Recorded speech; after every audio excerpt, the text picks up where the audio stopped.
Bhubaneswar unit 1 ठारे केन्दुझर जिलार सुंदर मो भाषा साहित्य जंभारार अनन्या महोत्सव 2024 वार्षिक उत्सव प्रतिष्ठाता डॉक्टर नारायण सेनापति नेतृत्व में अनुष्ठित हो जाइछि। एही कार्यक्रम रे स्वतंत्र सम्मानित अतिथि भाव पूर्वतन सांसद तथा वरिष्ठ कवि माननीय डॉक्टर प्रसन्न कुमार पाटसाणी, संस्कृति और कला परिषदर ओडिशार राज्य अध्यक्ष श्रीजुक्त लक्ष्मीधर साहू, भुवनेश्वर जुग्म शासन सचिव श्रीजुक्त प्रमोद कुमार साहू जोगदे जगतर नाथ श्री जगन्नाथ पाखरे प्रदीप प्रज्वलन करी मंच उद्घाटन करथिले एवं ओडिशार कला साहित्य परंपरा उपरे वक्तव्य रखिथिले।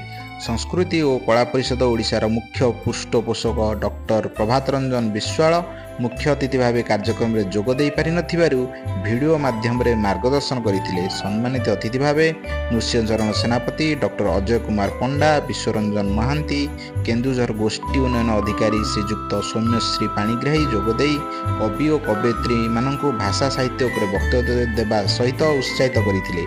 विशिष्ट शिक्षाविद श्रीजुक्त शशधर पंडा मुख्य वक्ता भाव जोगदे बेले अनन्यार प्रतिष्ठाता तथा संपादक डॉक्टर नारायण सेनापति अनुष्ठान लक्ष्य उद्देश्य विषय वक्तव्य रखिथिबा बेले विवरणी पाठ करथिले। उक्त कार्यक्रम में 30 जिल्ला आसीथिबा कवि और कवयित्री मानू अतिथि मान द्वारा संबर्धना करने सहित वार्षिक पत्रिका अनन्या सहित भजन नीलचक्र, अव्यक्त भावना, रूपाजह्न, मुठाए स्वप्न भाव रासमृत बही को उन्मोचन करथिले।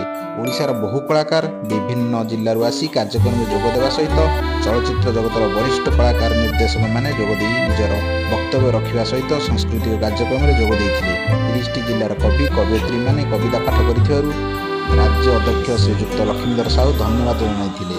आल्बम हिरोइन आराध्य सेनापति और चलचित्र निर्देशक चंदन सांस्कृतिक कार्यक्रम को परिचालना करथिले।